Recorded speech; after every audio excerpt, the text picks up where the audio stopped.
리플은 기축이 될 수 있나요? 리플은 기축이 될 수 있나요? 그러면 조건이 있어요. 조건이 필요합니다. 뭐냐? 이 조건에 대해서 첫 번째, 기축이 되려면 어떤 것과 연관성을 가져야 될까요?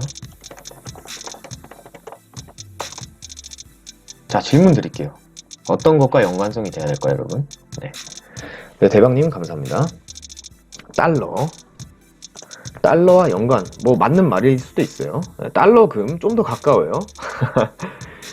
더욱더 강력한 영향력을 행사하려면 XRP가 기축이, FRB 뭐 연준도 맞아요. 연준도 맞는데 진짜 중요한 게 하나 더 있어요. 진짜 중요한 거.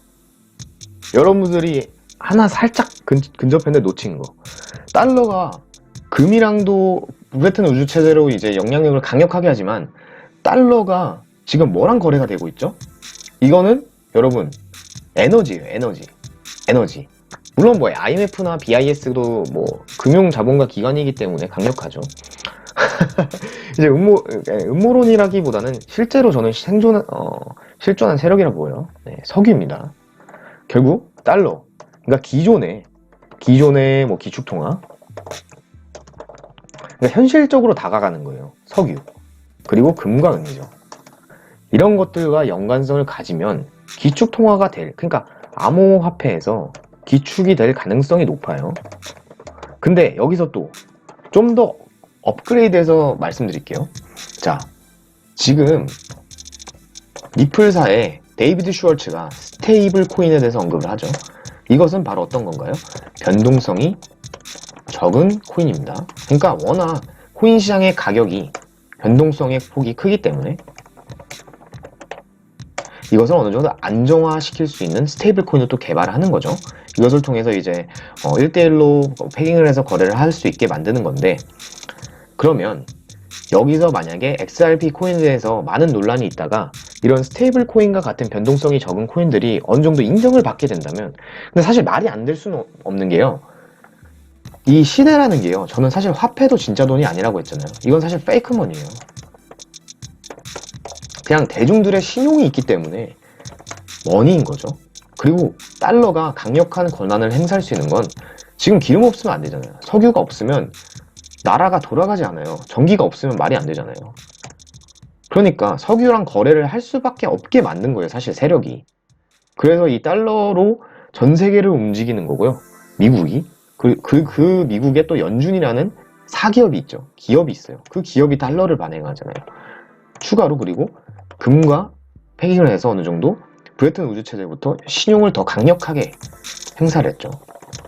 근데 만약에 이 금과 석유 중에 이런 것들과 자산이 연결이 돼요. 만약에 XRP가. 그럼 과연 가능성이 없을까요? 전 세계 사람들이 이게 기축이라 믿게 되면요, 그러면 가능하죠. 왜? 과거에 불가능한 것들도 만들었기 때문에. 일단 이 관점은 짱 XRP님에 대해서 이제 말씀드린 거고요. 하지만 두 번째, 대신 절대로 되면 안 되는 게 있어요. 이게 뭐냐? 기축 통화를 많이 주장하시지만요, 여러분, 지금 XRP가요, 달러와 같은 기축 통화가 되길 원하세요. 어느 정도 변동성이 적고 그 다음에 환율제가 만약에 들어오게 되고, 그러면 가격은 어떻게 될까요?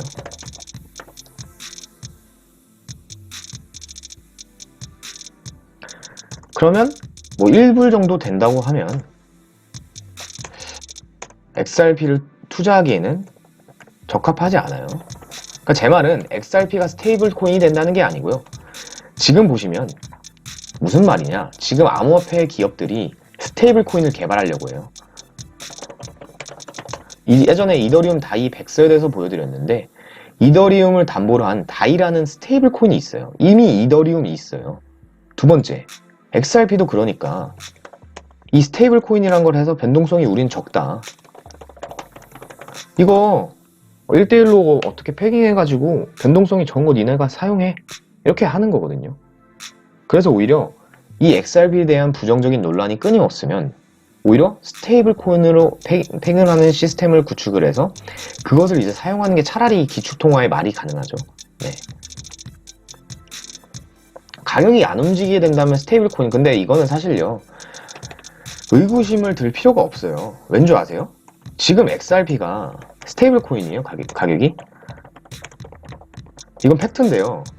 뭐 200달러에서 300달러 왔다 갔다 하는 것처럼 보일 수 있지만 500원도 가고 400원도 가고 뭐 얼마 전에 100원대도 가고, 이게 스테이블 가격은 절대 아니에요. 지금 스테이블 코인 같은 경우나 뭐 스테이블한 커런시는 뭐 달러 같은 그런 것들이잖아요, 여러분. 그리고 리플만 보면 그렇게 보일 수 있는데요, 정말 안 좋은 코인들도 많아요. 네. 그렇기 때문에 꼭 얘를 잡고 뭐 스테이블 코인이다 라고 보기에는 어렵습니다. 네. 그리고 얘가 만약에 비트코인이, 여러분, 비트가 지금 2천만원 가면 그래도 리플이 스테이블처럼 200원에 머물러 있나요? 이거에 대한 팩트는 시총과 비트코인 도미넌스와 알트 시총 간의 관계에 대해서 제가 이거를 거의 한 20번 넘게 말씀드렸어요. XRP가 암호화폐 그 거래소에서 거래가 안 되고 스테이블로 바뀌면 물론 문제가 되겠지만요, 그것을 지금 고민해 볼 필요는 없는 건 이미 변동성이 있는 코인이기 때문에 스테이블은 아니다. XRP의 개발자인 데이비드 슈왈츠가 스테이블 코인을 개발하려고 하는데 굳이 그럼 그런 얘기를 왜 할까? 저 지금 뭐 뭐라 해야 되지? 화내는 거 아니에요? 네, 절대 아니고, 팩트를 얘기할 때는 좀 오히려 오해하신 분들이 많을까봐 걱정돼서 이렇게 말씀드리는 거였고요. 그쵸, 뭐 테더도 있고 JP모건사에서 만드는 JP모건 코인도 있죠. JP코인. 달러 가치 하락에 대한 해치밖에. 그리고 두 번째, 나는 스테이블 코인으로 봐 하면 제가 예전에도 말씀드렸지만 차라리 그러면 비트를 하시고요, XRP를 안 사시면 돼요. 뭐하러 걱정을 하세요? 분산 투자하시면 되잖아요. 하나에 몰빵을 하기보다는 분산이 저는 중요하다고 계속 말씀드렸잖아요. 딱히 XRP에 대해서는 걱정할 필요가 없는 것 같아요. 뭐 논란이 워낙 많지만 그 논란 때문에 이미 잠식되고 사라질 거였으면 이미 망했어야 되는데, 뭐 사실 비트 방향을 따라가요. 비트 방향. 이더도 마찬가지고. 근데 다만 안 좋은 거는 하락폭이 클 때 이 전 저점을 깨는 거죠. 제가 말했지만 조정장에는 그래서 비트를 보시면서 주로 매매를 하시고, 저는 그래도 조정장에는 메이저보다 차라리 비트를 사는 게 맞지 않나. 왜? 비트코인이 상승폭을 해준 뒤에 알트 시총 간의 레벨이 있는데 팔고 난 뒤에 알트로 들어가도 늦지 않아요. 그게 불안하신다면 차라리 분산으로 사셔라. 무슨 얘기냐, 뭐 어딨더라? 세계 공통 가상화폐가 등장할 수 있다. 그러니까 세계 공통의 암호 자산이 될 수 있다, 이 말이에요, 해석하면. 그러니까 화폐가 아니라 세계 공통의 암호 자산이 될 수 있다. 그럼 이 얘기 또 이제 해야 되는데, 원래 이거 나중에 영상 다 올릴 때 하려고 했는데 그냥 오늘 한 번에 말씀드릴게요. 저는 리플을 사실 여러분, 리플은 정식 명칭이 아니에요.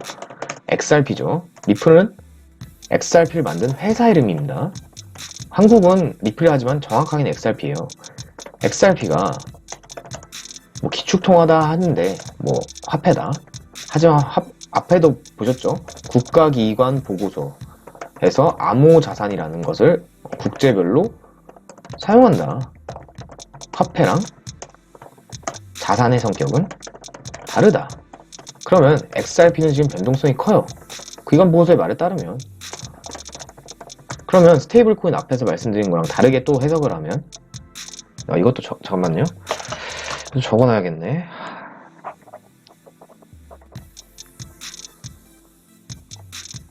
그러면 기축 암호 자산이 될 가능성이 크겠죠. 무슨 말이냐, 지금 이 XRP가 이 리플사에서 하려는 일들이 기존의 금 시장에 관심을 가지고요, 이건 이전에 다 말씀드린 근거입니다, 여러분. 뇌피셜 아니에요, 이거는. 가지고 지금 통합 플랫폼을 만들려고 하고 있어요. 비트코인, 이더리움 이런 것들을 연결짓는 것들을요. 이게 성공이 되면요, XRP가 속도가 빨라요. 2초. 수수료도 저렴해요.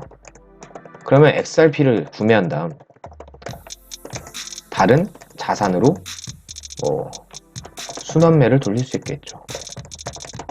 그러면 이게 진짜로 이 보고서에, 아까 나온 보고서의 말처럼 세계 기축 암호 자산이 될 가능성이 매우 높다고 봅니다. 그래서 지금 각종 은행들, 근데 너무 이 스타트업이라고 치기에도 애매한 게, 얘는 스타트업이라고 보지 않아요. 이제 거대 기관이죠. 왜냐? 자산의 규모도 어느 정도 많이 커졌고 C 투자도 받았고. 여러분, 스캠이었으면 C 투자 받고 영국은행이랑 인터넷적 프로토콜 테스트하고 추가로 그 다음에 다른 BBVA 그리고 스페인 등 여러 가지 은행들이 있죠. 거기다가 미국의 PNC 이런 은행들과 협업을 어떻게 할까요? 그리고 머니그램은 어떻게 지분을, 그러니까 산 게 아니라, 다 산 게 아니라 인수를 했을까요? 이 회사의 가치를 보면요, 저는 리플사 이건 좀 낮은 언어니까 높게 평가해요.